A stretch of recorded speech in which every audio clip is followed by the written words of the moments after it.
Hello guys, welcome back to my channel. চলে এসেছি আজকে একটি মজাদার রান্নার ভিডিও নিয়ে। তো রান্নার ভিডিওটি হলো আলুর পরোটা। তো আলুর পরোটা করবার জন্য আমি ফার্স্টে এখানে 5টা আলু নিয়েছি। আলুগুলোকে ধুয়ে পরিষ্কার করে নেব। তো এখানে আমি আলুগুলোকে ধুয়ে পরিষ্কার করে নিচ্ছি। তো হয়ে গেছে আলুগুলো ধোয়া। এরপর আমি একটি প্রেসার কুকারে জল দিয়ে দিচ্ছি, দিয়ে আলুগুলোকে দিয়ে দেব। সঙ্গে আমি একটা ডিমও দেব সিদ্ধ হওয়ার জন্য। তো প্রেসার কুকারের ঢাকনাটা লাগিয়ে সিদ্ধ হতে দিয়েছি। এদিকে আমি আটাটা মেখে নেবো। ফার্স্টে 1 বাটি আটা নিয়ে নিয়েছি একটা গামলায়। তো হাফ বাটি বেসন নিয়ে নিলাম। তারপরে দেখুন হাফ চামচ লবণ নিয়ে নিলাম। লবণটা পরিমাণ মতন নেবেন। এখানে আমি আটা ব্যবহার করেছি, ময়দা থেকে আটা দিয়ে আলুর পরোটা বেশি ভালো হয়। তো এটাকে ভালো করে মিক্সড করে নিয়েছি। নিয়ে এবার আমি একটু জল ঢেলে দিচ্ছি, হালকা হালকা করে জল ঢেলে দিলাম, দিয়ে একটা ডো বানিয়ে নেব। তো আটাগুলোকে একটু মেখে নিচ্ছি।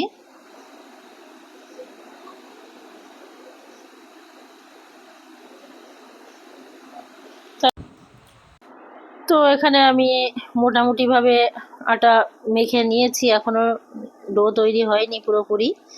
তো ডোটা অনেকটাই হয়ে গেছে দেখুন। তো এখানে আমি আর একটু ভালো করে ডো পাকিয়ে নিচ্ছি।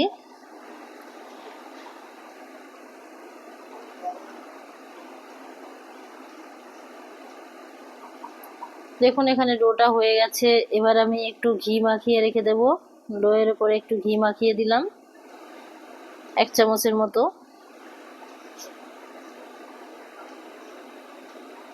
দিয়ে আধা ঘন্টার জন্য রেস্টে দেবো। এবার আমি আলুগুলোকে খোসা ছাড়িয়ে নেব ভালো করে।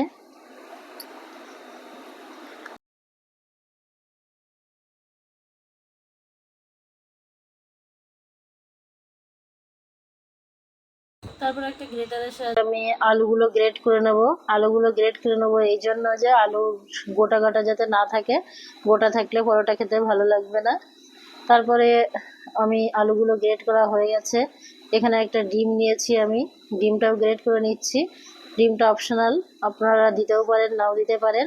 আমি একটু টেস্ট বাড়ানোর জন্য ডিমটা দিয়েছি। তো তারপরে একটি পাত্রে আমি ঢেলে নিলাম আলু আর ডিমগুলোকে। গ্রেট করা আলুর উপরে আমি এবার একটা গোটা পেঁয়াজ কোচানো দিয়ে দেব। তারপরে দেখুন এখানে ধনেপাতা আর কাঁচামরিচ কুচানো, তারপর লাল লঙ্কার গুঁড়ো আর কাসুরি মেথি,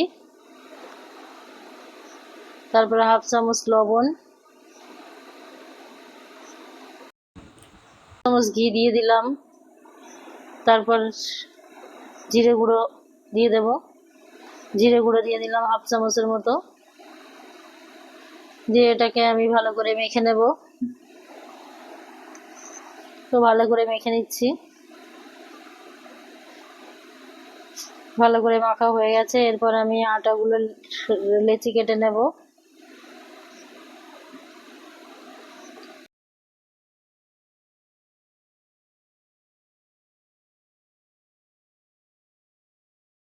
তো দেখুন আলুগুলোর লেচি কাটা হয়ে গেছে। এবার এক একটা করে আমি পুর ভরে বেলে নেব।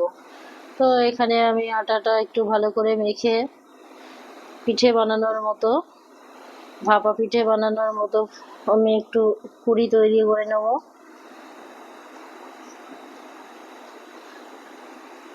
পুরি তৈরি করে নিচ্ছি।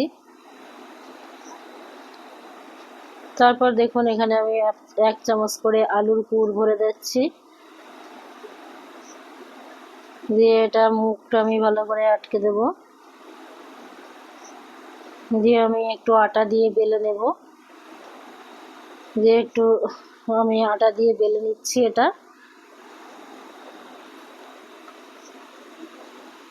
এখানে আমি রুটির মতো করে বেলে নিয়েছি। দিয়ে এখানে আমি ননস্টিকের একটি ফ্রাই প্যানে আমি রুটিটা দিয়ে দিলাম। ফার্স্টে আমি এখানে তেল বা ঘি দেব না। এখানে আপনারা চাইলে তেল দিতে পারেন, কিন্তু আমি এখানে ঘি ব্যবহার করেছি। তো তারপর আমি রুটিটাকে উল্টে দিয়েছি। রুটিটা 2 পিঠ ভালো করে ছেঁকা হয়ে গেলে আমি অল্প অল্প করে ঘি মাখিয়ে দেব।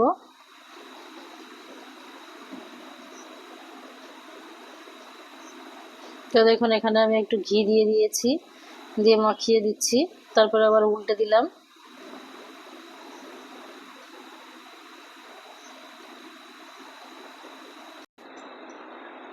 তো দেখুন আমার এখানে এইভাবে রুটিগুলো ছেঁকা হয়ে গেছে। তো আমার এই ভিডিওটি যদি ভালো লেগে থাকে লাইক, কমেন্ট, শেয়ার ও আমার এই নিউজ কিচেন চ্যানেলে নতুন হয়ে থাকলে চ্যানেলটি সাবস্ক্রাইব করবেন। Tata, bye bye.